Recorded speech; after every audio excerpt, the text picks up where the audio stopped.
So friends, my name is Kanish Tayal. I got All India Rank 7 in NEET 2017 and currently I am a final year student at Maulanazad Medical College, New Delhi. So आज की जो दोस्तों हमारी video होने वाली है वो होने वाली है नीट के बायोलॉजी सेगमेंट का एनालिसिस वीडियो। बेसिकली इस वीडियो में मैं आपको बताऊंगा पिछले 10 to 15 इयर्स के पेपर के मेरे एनालिसिस से कि किस चैप्टर से ज्यादा क्वेश्चन आते हैं, क्या जनरली पैटर्न रहता है, कहाँ से क्वेश्चन आते हैं, क्या आपको करना है ताकि आप बायो में अपना स्कोर बहुत अच्छा ला सको, एटलीस्ट 340 प्लस ला सको।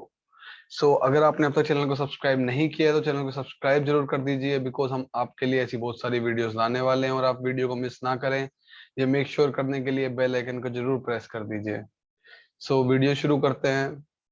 दोस्तों आज की जो हमारी वीडियो है वो है NEET biology segment analysis. Basically जब मैंने पिछले 10 to 15 इयर्स का बायोलॉजी का पेपर देखा या अपने टाइम में भी देखे थे मैंने बायोलॉजी के पेपर्स, तो फ्रेंड्स मैंने एनालाइज किया जैसे कि शुरुआत में बहुत पैनिक का माहौल था कि 2019 में जब एनटी आया था कि यार क्या अब एनसीईआरटी से पेपर आएगा, क्या नहीं आएगा, क्या पेपर का डिफिकल्टी लेवल बढ़ेगा, पेपर का डिफिकल्टी लेवल घटेगा। जो ऑब्जर्व किया गया कि पेपर का डिफिकल्टी लेवल थोड़ा सा डाउन हुआ है ओवर द इयर्स और वो डाउन होता जा रहा है। अभी तो आपकी कोविड वाली कंडीशन भी है तो उसमें सडनली पेपर का लेवल इंक्रीज होना एक्सपेक्टेड नहीं है। मेरे हिसाब से बायोलॉजी इस बार भी इजी ही आने वाली है। ओके, बात करूं एनसीईआरटी की तो दोस्तों जो सवाल चल रहा था कि हाँ अब एनटी आ चुकी है, क्या अब भी अब पेपर इजी ही आता रहेगा या एनसीईआरटी से ही आता रहेगा, या क्या पेपर को हार्ड किया जाएगा, पेपर को आउट ऑफ एनसीईआरटी बनाया जाएगा। बेसिकली फ्रॉम एनसीईआरटी इजी माना जाता है जनरली और आउट ऑफ द एनसीईआरटी होती है वो हार्ड हो जाता है। तो बात यही चल रही थी कि क्या पेपर आउट ऑफ एनसीईआरटी आएगा, आएगा तो कितने क्वेश्चन आएंगे, क्या वो जो बाहर से होंगे वो मेजर फ्रैक्शन होगा या माइनर फ्रैक्शन होगा। लेकिन 2019 के पेपर को देख के भी ये एहसास हो गया कि बायोलॉजी का पेपर कोई भी सेट करे, भले से सीबीएसई हो चाहे एनटीए हो या कोई भी कल कोई एजेंसी आए, वो कभी भी बायो के एनसीईआरटी को इग्नोर नहीं करेंगे। पहले बल्कि ऐसा होता था कि 80 क्वेश्चंस बायो के एनसीईआरटी से आते थे, लेकिन जब से एनटी आई ये देखा गया है कि 84 to 85% क्वेश्चन बायो के एनसीईआरटी से आते हैं, जो कि अगर मैं परसेंटेज में कन्वर्ट करूं तो 95% है। अगर आपने उनको ही सिर्फ ठीक कर दिया तो आपके 340 मार्क्स तो सीधे सीधे आ जाएंगे। ओके फ्रेंड्स, तो आपको ये जरूर ध्यान देना है कि आप एनसीईआरटी को किन्हीं भी कंडीशन में इग्नोर ना करें। आपको किसी भी तरीके का डाउट दिमाग में नहीं लाना कि क्या पता एनसीईआरटी से पेपर ना आए, ऐसा कभी हो ही नहीं सकता। एनसीईआरटी से पेपर आएगा ही आएगा।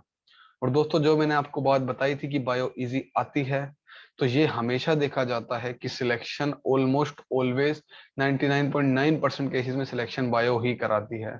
ऐसा आपको बहुत कम देखने को मिलेगा कि किसी स्टूडेंट के फिजिक्स में 160 हो, केमिस्ट्री में 160 हो और बायो में 270 के आसपास ही हो। जनरली ऐसा होता है कि स्टूडेंट्स के बायो में हाईएस्ट होते हैं अगर मैं परसेंटेज वाइज देखूं, और फिजिक्स केमिस्ट्री में थोड़े से कम होते हैं। तो बायो एक स्कोरिंग सेगमेंट होता है, तो आपको प्रिपरेशन भी बायो की उसी हिसाब से करनी है। और बायो में आपको अटैकिंग जाना भी है। अगर आप एग्जाम में बैठे हैं तो आप बायो में अटैकिंग जा सकते हैं। बायो करते वक्त आपको बहुत सारी चीजों का ध्यान रखना है कि आप एक तो आपको टाइम कंसिडरेशन जरूर रखनी है, बिकॉज दोस्तों ऐसा कुछ ही स्टूडेंट्स के साथ होगा जो फिजिक्स और केमिस्ट्री को बायो से जल्दी कर पाएंगे।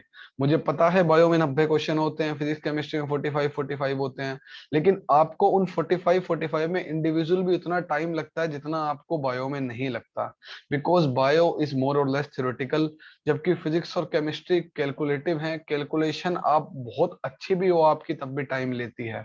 तो बायो को करते वक्त आपको मेक श्योर करना है कि आप जब घर पे प्रैक्टिस करें या बायो के क्वेश्चन आप रूम पे भी कर रहे हो तो आपको through out bio speed maintain करनी है। बायो के क्वेश्चन एनालिसिस से बताऊं तो कभी बहुत ज्यादा टाइम नहीं लेते। बायो के क्वेश्चन ऐसे होते हैं कि आप 30 सेकंड्स में पढ़ भी सकते हो और उन्हें कर भी सकते हो। हाँ, 30 सेकंड्स भी मैं ज्यादा बोल रहा हूँ, बिकॉज अब इस साल आपके 200 क्वेश्चन आने वाले हैं, तो आपको टाइम बायो को और कट करना पड़ेगा। आपको मेक श्योर करना होगा कि आप 90 क्वेश्चन 30 to 35 मिनट्स में कर रहे हैं विद ओएमआर फिलिंग। आप किसी भी टॉपर का इंटरव्यू देखेंगे तो वो यही कहेंगे कि मैंने 35 to 40 मिनट्स में बायो कर ली थी। तो आपको अब अपने 5 मिनट और कम करने पड़ेंगे, बिकॉज आपको 100 क्वेश्चन पढ़ने हैं। आपको रूम पे पढ़ते वक्त आपको जब भी आप बायो सॉल्व कर रहे हैं आपको मेंटेलिटी रखनी है कि आपकी स्पीड अच्छी होनी चाहिए। दूसरी चीज आपको जो बायो करते वक्त मेक श्योर करनी है कि आपके पास बायो में गलती का स्कोप बहुत कम होता है, बिकॉज अगर आपने एनसीईआरटी नहीं पढ़ी तो ऐसा नहीं है कि बाकी बंदे भी एनसीईआरटी नहीं पढ़ के आए हैं। जनरली होता क्या है दोस्तों, आप एक कॉम्पिटिटिव एग्जाम दे रहे हो, तो अगर आपने कोई इजी क्वेश्चन गलत किया है तो बहुत ज्यादा चांसेस हैं आपकी रैंक बेकार होने के, इन कंपैरिजन तो कि आपने कोई हार्ड क्वेश्चन गलत किया है। बिकॉज अगर आप हार्ड क्वेश्चन गलत कर रहे हैं तो वो बाकी स्टूडेंट्स का भी गलत होगा, बट आप इजी क्वेश्चन गलत कर रहे हैं तो बाकी स्टूडेंट्स ने वो ठीक किया है और सडन मार्क्स बूस्ट होगा, और आप सीधा 5 मार्क्स नीचे आके इतना ज्यादा डिफरेंस क्रिएट हो जाएगा कि आपकी रैंक काफी ज्यादा नीचे गिर जाएगी। सो बायो में आपको मेक श्योर करना है कि अगर आपको लगता है आप अटैकिंग जाना चाहते हैं तो आप अटैकिंग जा सकते हैं, और आप मार्क्स उतने लाइए बायो में एटलीस्ट कि आपका एक सेफ स्कोर तो आप रीच कर सकें। लेकिन सेम टाइम पे आपको मेक श्योर करना है कि आप बायो में नेगेटिव ना ज्यादा ना लें।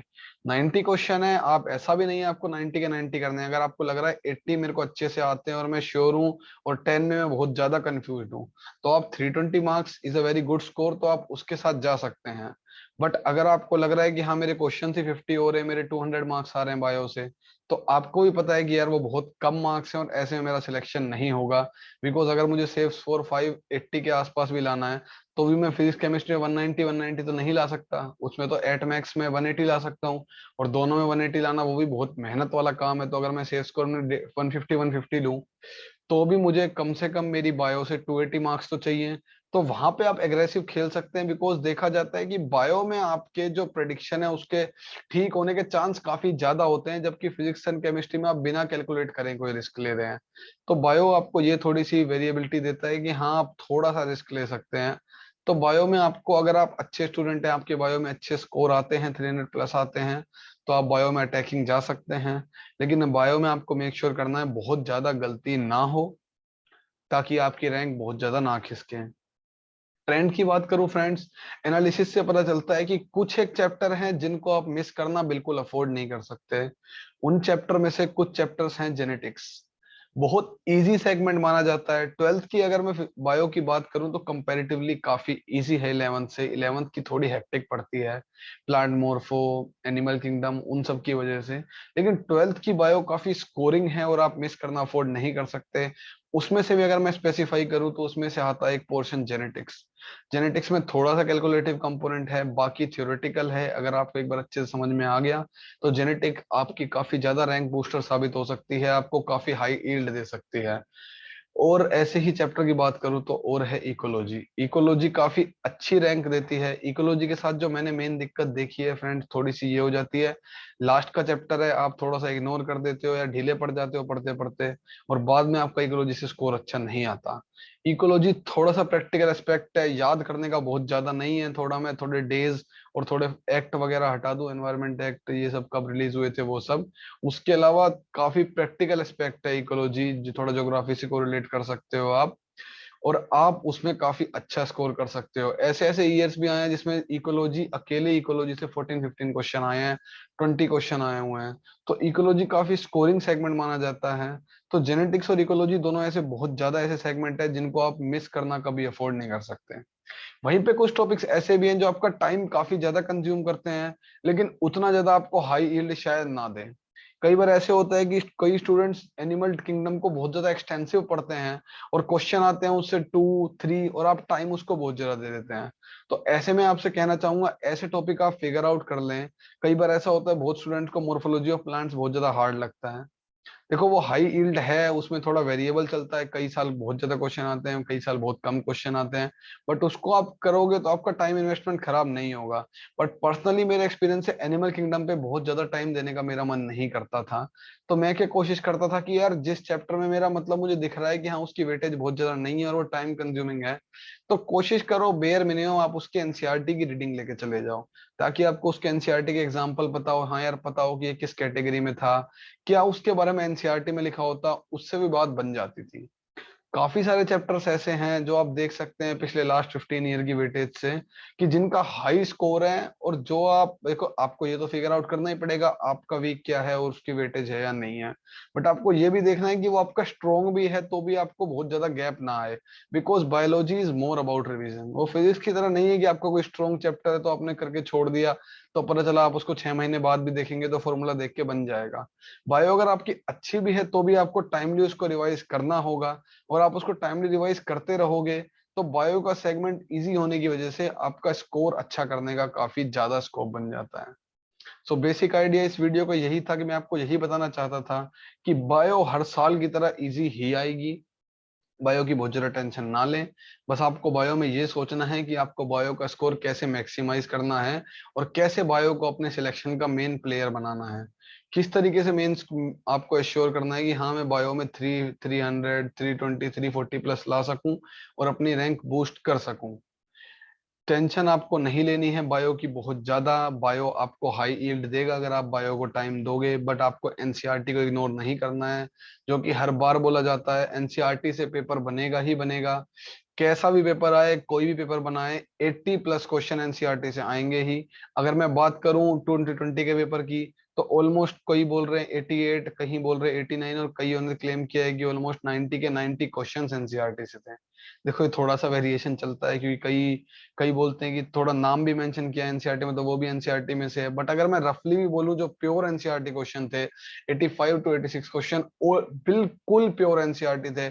आपने आज तक सुना भी नहीं है किसी टीचर को कहीं भी कुछ भी कोई मॉड्यूल नहीं पढ़ा, तब भी अगर आपने एनसीईआरटी अच्छे से पढ़ी है तो आप उसको कर सकते हैं। बट मेरी जो राय होगी वो ये होगी कि अगर आप पढ़ रहे हैं तो आपको एनसीईआरटी पढ़ते पढ़ते जो भी आपको टर्म थोड़ी सी लगेगी एनसीईआरटी में कम दी हुई है, उसको आप अपने कोचिंग के नोट से या मॉड्यूल से अच्छे से पढ़ लें, बिकॉज वो क्वेश्चन भी एनसीईआरटी से ही माने जाते हैं। अगर आप इतना कर लेंगे तो मेरे हिसाब से आप 87 to 88 क्वेश्चन के लिए अच्छे से प्रिपेयर हैं। ये मैं 90 क्वेश्चन के हिसाब से बता रहा हूँ। आप 100 क्वेश्चन के हिसाब से एक्स्ट्रापोलेट कर सकते हैं। अगर 100 के हिसाब से जाऊं तो मैं, तो 95 to 96 क्वेश्चन एनसीईआरटी से होंगे ही होंगे।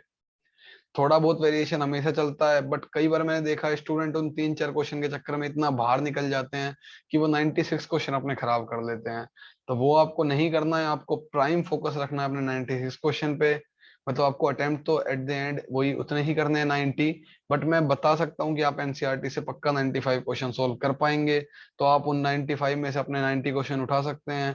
तो आपको मेरे हिसाब से ये बेनिफिट और मिल गया कि अब 100 क्वेश्चन आएंगे और 10 क्वेश्चन आउट ऑफ एनसीईआरटी होंगे, तो हो सकता है वो 90 क्वेश्चन इन एनसीईआरटी हो। आप उन्हें अटेम्प्ट करके और ज्यादा अच्छा स्कोर कर सकते हैं। देखिए टाइम काफी मिला है पेपर डिले की वजह से, तो आपको एक्सपेक्ट करना होगा कि सबने बायोलॉजी अच्छे से प्रिपेयर करी होगी, बायो अच्छे से रिवाइज करी होगी, और मोर नंबर ऑफ टाइम रिवाइज करी होगी।